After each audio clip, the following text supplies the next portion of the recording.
thank to the sponsors. Thank you to all you four people for coming tonight and supporting your own induction. We look forward to your induction speeches next month. I know, it matters. This event is one dear to my heart because it supports so many great things, scholarships, the Special Olympics, all great causes. And so last year we had some fun here. Who's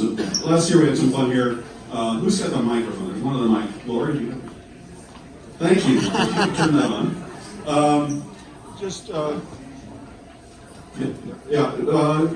talking about things that maybe you guys have in common, maybe you don't. But what I love about this Hall of Fame is that it brings the people who went on to do great stuff, but have DNA in their bodies with the DNA, San Jose DNA, San Jose and South Bay DNA. Can you tell I don't do this for a living? And last year, I remember I asked this question and got some interesting answers. So Dave grew up here, Lorrie grew up here, Patrick. How are things in Android, Saskatchewan tonight? Patrick, is it an exciting night there? Yeah. Chris, I'm not going to call you Wando. Do you really like being called Wando? My first grade teacher started calling me Wando. Oh, okay. He says first grade teachers started calling him Wando. I'm going to call you Chris. Chris is from the East Bay. But the question I asked was, for you people that grew up here, what was your favorite venue you played in when you were growing up here? A particular field, stadium, something. I imagine you have some great memories of that. Chris, you're in the East Bay, but I'd like to know that too. Patrick, when he showed up here, he went right to the top. But what was your favorite venue when you were a kid growing up in Anne Arroyo? So if we have one mic for each of these four people, and I'd be interested in your answers. Lorrie, you can go first and then pass the mic down. Right, is this nice? Yep. Can everyone hear? If you could, people at the bar could be quiet so we can hear Lorrie. Thank you. Yeah, I've been told I have background noise voice, so this will help. Well, first of all, thank you, and thanks for that question. I have such fond memories growing up in Los Altos of the Hillview Community Center, and it was where everybody just went. We would bike over there, and whoever was playing, whether they were little or big or good or bad, it was where we lost a lot of soccer balls, where we put a lot of blood and sweat and tears, and where we also did the our cleat swaps. So in AYSO there you'd have this big cleat swap every year because kids' feet grow like insanely, right? And so you'd bring your old cleats and you'd swap them out. And that community center there was where you would go to swap your cleats out. But on any given day, regardless of whether AYSO season was it, because it's only part of the year, right? And then for the rest of the year, you would just bike over or walk over whatever to Hillview Community Center. That and I would say the tennis courts that we would get kicked off of. Because we would play soccer on those and then all the old ladies with their tennis rackets would come after us chasing us. You can't play soccer on our tennis courts. Every great athlete, junior high school. Every great athlete I've interviewed over the years has a place they were kicked out of, right? Patrick?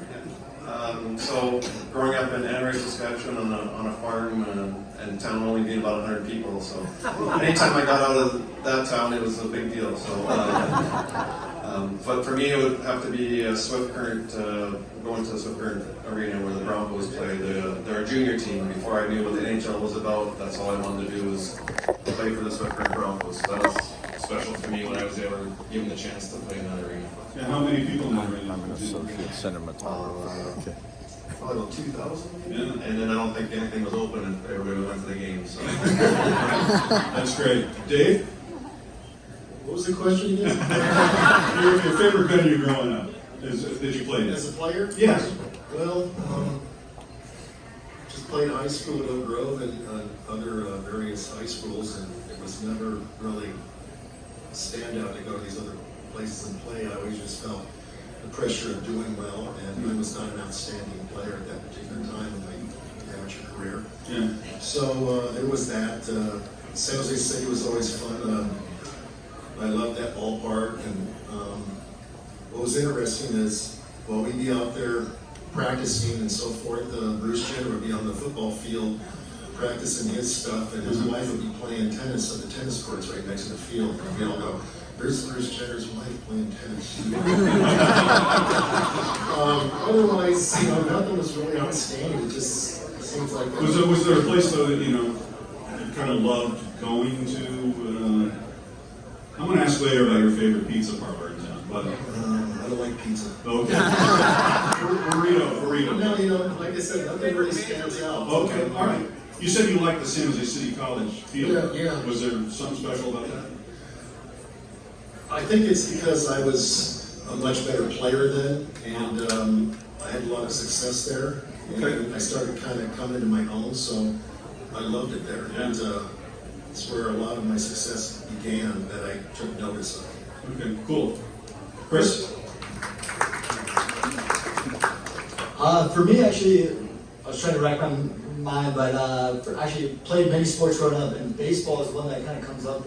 Los Cerros, because I had a grass infield for Little League as a 12-year-old, and I had some dugouts underneath, and so it was pretty cool. I remember just playing stickball all day on the blacktop. But I would have to say Robertson Park in Livermore for soccer, only because that was usually it's a big time game if you're playing there. You're playing for Inns. Was always a nice field then, and so it was really nice, and that was something that stuck out for me. Yeah. What position do you play in baseball? I was middle infielder, shortstop, second base. Okay. We called it Mercury Park. Cool. All right. I have individual questions for each of you. Then we'll go back to a common question. Lorrie, why does the South Bay produce so many great female soccer players? We have Brandy Chastain. We have you and your sister. We have Danielle Slayton. Allie Wagner. We have Allie Wagner. What's the deal? Why does it happen? I should be asking all of you the same question. Why do you think that? You know what? It got me thinking about it, talking to some of the media earlier. The Bay Area, has an incredible amount of professional, semi-pro, and lower league sports all around the Bay. So kids get access to watching a lot of sports. And although there wasn't a ton of soccer, there was still access to sport. And for soccer in particular, I would say that despite the fact with us not having teams that we could really go to a lot of, there was a lot of semi-pro teams. The Oaks, the San Francisco Bay Seals, there was a lot of lower league, like not professional, but they were high-level teams. We also had a ton of resources and coaches. And in the Bay Area, for some reason, and I think it was probably the attraction of a lot of people coming from other countries as well, is that they were bringing their wealth of knowledge into a youth sports environment that was just hungry for knowledge. And so I remember growing up being coached by so many people. Unfortunately, they were all men, but they were still bringing something at the time. Now you look around and you see a lot more women coaches. But the men brought a lot. I mean, George Lamptey from God, right? And then you have the Irelands. Who knows where they're from, right? Australia, England, the mixture of the two. Philippe. Right, Philippe, from France. And so you had this melting pot that is the Bay Area, full of culture, full of diversity, and that transformed into being able to develop young soccer players in a global sport that America really wasn't all that familiar with. Yeah. Thank you. So, Patrick, I've been dying to ask you this question. All right. I covered Patrick from the time he came here, and his feats on the ice were obvious to everyone. But what you might not know is off the ice, this was a great team leader in the dressing room and with his teammates. I don't know that I know any other player that's more respected than Patrick. But one characteristic of his approach to the game was he never seemed, he always stayed on even keel, no matter what was happening. No matter what was happening, the team, the guys, you could watch him and never quite know whether the team was winning or losing or having a great streak or something. He was always even keel. I dubbed it climate-controlled hockey. I know sometimes people wondered if you really were passionate about it. I knew you were passionate about it, but you didn't show it. But what I'm wondering now, Patrick, is that now you have 4 boys. As a parent, are you staying even keel watching your kids play hockey? No, not at all. It's hard when you don't have be able to go out and do it yourself. So that's the only thing I can do is, talk or give them advice and maybe yell at what play they should be doing on the ice while they're skating around. But Do you ever yell at the referees? I do yell at the referees, especially when they miss a call. They're missing a good game. Okay. Dave, the mayor, he's still here. By the way, the mayor coined a new word tonight in his introduction, teammanship. I never heard that. I wish I'd come up with that word. Dave the mayor did say, Dave was a leader in building the Blue Jays from an expansion team into a championship outfit. But what, you may not know because the mayor didn't delineate all of it. Dave started out as an outfielder here at high school at Oak Grove and at San Jose City. And it wasn't until he went to college at Southern Illinois that he was pressed into duty as a relief pitcher, correct? Is that correct? Yeah. And scouts there, noticed that his right arm was pretty powerful. And the Blue Jays drafted him as a pitcher. And Slash outfielder. But somehow this guy who didn't pitch much in high school, he must have pitched some in high school. No. Never. Wow. He developed in the 1980s the most. Carney Lansford, who had to face Dave many times, Carney's in the San Jose Sports Hall of Fame too. He told me that you had the nastiest slider he'd ever faced in the game, and that slider and all the other pitches that Dave threw allowed him to.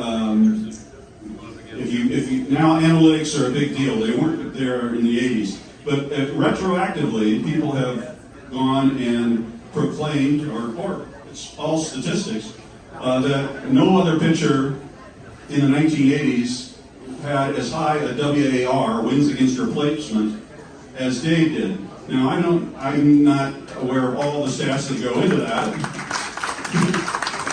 but maybe there's a stat of clearing customs in Toronto rapidly in that WAR, I don't know. But here's the point. What does that mean? That means this guy was the most valuable pitcher of the 1980s in Major League Baseball. But what I want to know is, how does a guy who is an outfielder develop this awesome slider nobody can hit?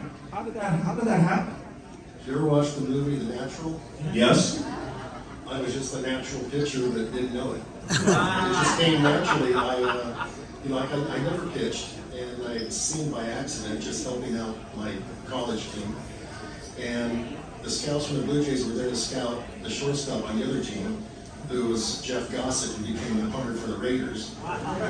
So he's reminded me when I saw him a while back that I owed my whole career to him. It's true. What do you want? You got nothing. But anyway, so the total accident, and I just went up there and did it, just to help out the team.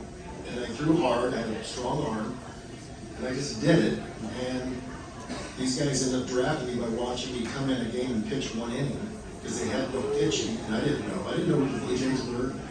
I didn't know anything about them. And I remember the conversation, and I said all the right answers to their questions. Yes, yes, and yes. And months later, they draft me, and one of the things they said was, the faster the majors can get a pitcher. And I'm going, yeah, right. But I knew nothing about them, and they didn't have any pitching, and they were only 2 years old, that team. So 2 months later, I'm drafted, and in less than a year, I'm in the major leagues pitching. And I'm just thinking, how did this happen? I've never pitched before. I'm in the major leagues pitching. And in another country, too. I wasn't fortunate like these two guys who go to school here and get to play for your teams in this city. And man, the love is there. I see it. It's awesome. I got to go to another country. And I always enjoyed it when I came to Oakland because I have family and friends here. And although it was more nerve-wracking to do that because you want to put on a good performance in front of your people. And it did. I did. It just made it happen. And against a really good team. But where did the slider come from? The slider came in the minor leagues. A couple pitching roving instructors showed me how to hold it, and it came natural. And after having a sinker that went in on a right-hander, I had something went away from him, and he didn't know what to do. And so it was, it was a fluke, but it was just natural, and it came natural to me, and I used it. Okay. Probably overexposed it because I loved it. Because it was nasty. Yeah. We were pretty good. I think it was a little harder than you make it sound. Yeah, not really. A couple other things about Dave. He's the only guy to throw a no-hitter in Toronto Blue Jays history. He's in the Canadian Baseball Hall of Fame. And he drove the Montreal Expos out of the country, right? Yeah. Chris, 171 goals, right? 413 games. Is there a favorite goal that you scored? Probably one that doesn't even count in the 171 was a playoff goal. It was against New York Red Bull in 2010, and they were the #1 seed. We had to go to New York, and it was a 2-leg game. Long story short, Thierry Henry was playing, and Alexi Lawless, halftime, called our team, called myself, a flash in the pan, but we came back in the second half, scored the game winner, and knocked them out, and that one always sticks with me. Yeah. Alexi Lawless, he's never wrong about anything, right? Never, if you watch his coverage. We need Danielle Slayton to be in that role on the World Cup. She is. Yes, right. Okay, now a question for all of you. You hold the mic and we'll work back this way. It's kind of a takeoff on Patrick's answer about his kids. I know we have a lot of parents. How many parents we have in the audience? How many grandparents, right? We all have kids playing sports. One piece of advice you would give these parents and grandparents about their kids and playing sports? Take that question anywhere you want. Wow. I need some advice because right now I'm in the corner with a mouthful of sunflower seeds, so I'm not yelling at the ref.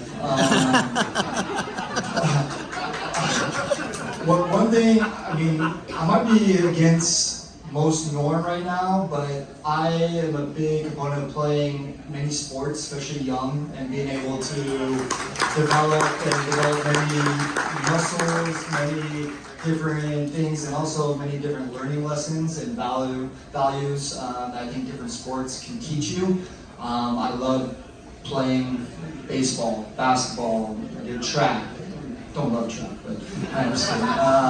Love the meets. But again, I think that's the great thing about sport. It teaches you how to use that network. You need a team to succeed, and it teaches you a lot of great life lessons. And so, again, I'm kind of getting some norm on that, but try to have your kids play as many sports as possible, especially young. It would be just go out there and support them and make them understand how important confidence is in what you're out there doing. Winning isn't everything. To go out there and do the best you can, and you have to not only be a good winner but a good loser, and be a good sportsman, have good sportsmanship and respect for what you're out there doing. Haven't left me too many more options. I'm sorry, what? Haven't left me too many more options. Yeah. But yeah, those are both really great answers, I think.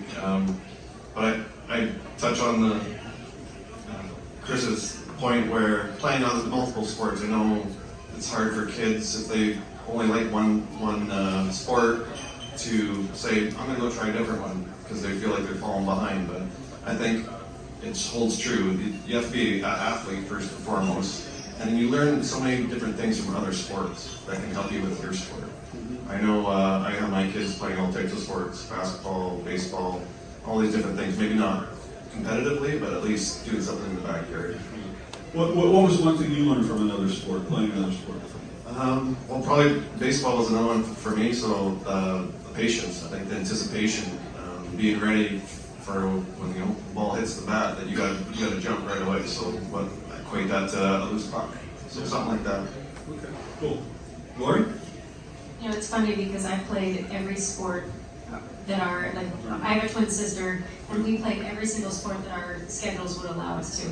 And we were also piano players, and we also played instruments, right. And we also went to opera and plays. And so it is being about an athlete, but this whole well-roundedness, it's about exposing your kids to every single possible thing that their brains could handle, right? And not overdoing it. They need downtime, but at the same time, like, I think right now we're structuring everything too much. And like my kids, when they're bored, one of them says, "Oh, I'm bored, I don't know what to do." And I'm like, well, I think being bored is good, so go figure it out. Go figure out what you're gonna do when you're bored. Are you gonna make up a game? Are you gonna go out and just play? I mean, kids don't go out and just play anymore. They need some sort of structured something. And so maybe having that unstructured time, my oldest right now, he got invited to be part of this like talent recognition. You know, he's 8. And I'm like, you know what? But I believe in the power of autonomy and giving him some choice. And so I said, here's what is offered to you. And he looked at me and he said, "Mom, I think that's too much soccer." And I was like, you know what? Like, buddy, I'm proud of you. And I think the points that these folks are making here are wonderful. Show up. Please just show up for your kids. Don't be that person that yells at the referee and yells on the sideline. I am a certified AYSO referee right now, and I gotta tell you, the parents are the worst. And I just gotta say, like, just make sure you're proud of them for their effort that they're putting out, and not for the win, you know? So show up for them. Definitely the diversity of sport, experience, of everything, and let them play. Like, let them go experience. It's hard now with social media and with all the things that they're exposed to, that they can like place on online and stuff like that they can see. Just go let them play. Go get out to the outdoors and just let them play. Yeah. Well said. That sounds like someone who is a U.S. State Department envoy, which Lorrie is, right? I wrote down all the countries you've been to, Lorrie. Morocco, Paraguay, Afghanistan, Venezuela, if I get it wrong, Iraq, Burma, Nepal, Pakistan, Ivory Coast, Brunei, Milpitas. It's pretty impressive. I'll just leave it at that. I mean, you must have had some great experiences there, and I'll look forward maybe to talk about that in your induction speech. I want to get on some other questions. But I do have one quick thought. So you played all these sports. You're 5'3". How do you end up playing soccer because you're 5'3"? I mean, you would think maybe, I don't know, something else. I don't know what it would be. You can't help the thing that you love the most. Okay. Right? Yeah. Yeah. So when people told me I was too short or the wrong gender, I was like, okay. And then what? Yeah. So it's like when my dad believed in me to go do it, I believed in him. I believed him. I didn't believe people who said no. Yeah. Yeah. I think you can tell why all these people have succeeded the way they have just because of that. We're getting close, probably to the end here, right? Well, I wanted to get this one in. Now, Dave said he was not a big pizza guy, but when you're growing up playing youth sports, you know, you go out somewhere after the game for ice cream or, you know, and the orange slices are nice, but usually you go somewhere else. So I wanted to ask you, particularly as those who grew up around here, what was your favorite pizza and or burrito place when you were growing up? And, Patrick, once you got here, did you develop a favorite pizza or burrito place? These are important questions for our audience. Who wants to, anybody can start. I'll just finish it up here with, we would go to Shakey's Pizza. All right. They would show the Three Stooges. Yeah! My dad would laugh so loud it was embarrassing. That was that. That's a beautiful memory. Chris? I remember we had a place called Pizza Machine. Unfortunately, it's closed down, but it had an arcade. So I remember all week saving up the quarters because every week, or like Saturday after the game, we'd be going down there. And What was your arcade game of choice? I loved air hockey. That was my big one, but that was no hitting involved, so I was okay. That was probably my favorite. I'm sorry it closed down. Patrick? As far as pizza, I'd probably say Jake's, but I really enjoyed my time, and I still do, going to La Villa and Gord? It was definitely round table pizza in Los Angeles, for sure, 100%. But I will say the burrito, hands down, goes to La Costeña at the back of in Mountain View. You gotta go through the mini mart into the back, and you gotta get the burrito at the little like burrito stand in the back of the supermarket. That's great. These are the things that I think people remember when they're after they play. Absolutely. Yeah, well, when you're playing youth sports, I remember the Dairy Queen we used to go to after Little League baseball practice, and after my dad would yell at the umpire. But my dad finally said to me, "Umpires can make mistakes, but they're always right." Right? And I passed that on to my kids, and they followed that. I didn't. We're going to have one final question here, maybe? Yes. And this is one that's, I always like asking athletes in different sports this question. It's really a two-part question. One is, what is the hardest thing to do in your sport? And the second part is there one rule in your sport you would change if you could? I need some time. Well, okay, you can pass it along. Anybody has a... I remember Hunter Pence said to me, who was a Giants outfielder, said, "Why are you asking that question? The game is perfect. I can change nothing." Maybe that's the case for you guys too, but everybody has one thing usually. well, it's not to do exactly with the game, but it has something to do with the game. So, hardest thing for me was just leaving my family on road trips. Was can wear on you after a lot of years. And what is the second? What is the one rule you would change? Probably now I'm gonna make the nets bigger because the goalies are so big. Good answer.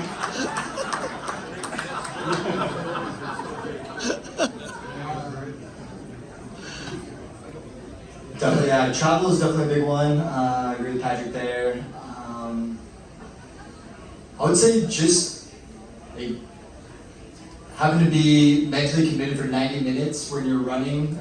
It sounds easy, but that 89th minute when you're already about 7 miles in and you have to think of the set play and trying to be able to mark or trying to make that extra run, sometimes can be a little bit more difficult, but that's why you work on fitness. One rule I would change. I'm all offense, so I'm going kind of with the offsides rule. I know most people have no idea what the offsides rule, and I'm not even going to go into that, but I'm going to change it where if it has to be the whole body, not just a piece of your body is off, like it has to be your whole body completely offsides. I like it. Dave, you don't have anything? Yeah, I guess so. Well, like they said, traveling was one of the hardest things. But you had to do it, so you had no choice. My wife, she acted like I was happy to go on the road. And I'm like, oh my gosh, no, you know what it's like. You know, all the planes, the hotels, the food, especially when I played. Customs, right? How many times do you have to go to the customs? Yeah. Customs, thank you. The rules, well, they already changed it. Pitchers shouldn't ever bat. Nobody wants to see an embarrassing act. As an outfielder, you were a good hitter, right? Yeah, but I didn't get the bat because I was in the American League, and I don't like how the National League pitchers, when I played, got all these strikeouts, and they're facing a pitcher that can't hit at all. There's one automatic out. And in the National League, I gotta tell you, number 8 hitter wasn't that much better than the pitcher. So it was really hard for me. Right. Well, the good news is that National League agreed with you eventually. Did you call them? Lorrie? I would say for me, the travel wasn't so bad, but I also, at the time I was playing, I didn't have kids or a partner, so it wasn't as hard. I would say that the hardest part about playing was just missing all the, like, these moments, these really memorable moments, whether it's a high school graduation or, weddings or funerals or the things that are a part of your life. So I would say that's probably one of the hardest things.